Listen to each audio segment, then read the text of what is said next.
Yan, magandang umaga mga kalibog. Papalitan ko lang siya ng ng lens yan. Ito lang ipapalit ko kasi basag na to. So pero itong niya, itong puti. So yan pa rin yung ikakapit ko doon sa ating motor.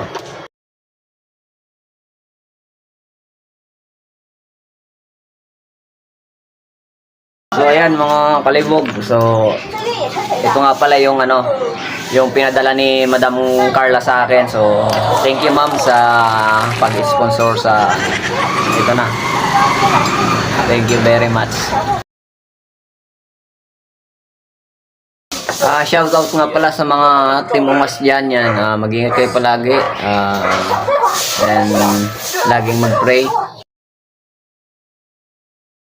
So yan, at tapos nating pagpalitin ng lens. Yan, papalitan na rin natin siya ng ilaw. Bumili nga pala ako nito, LED.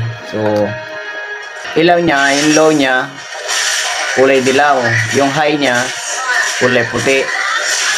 So kagandaan dito, malakas talaga. Yan, alam niyo ba kung magkano to? Mura lang to, 115 lang dyan sa TikTok, sa Yellow Basket. Click mo lang dyan, order ka na. Sulit talaga. Yun lang, bye bye.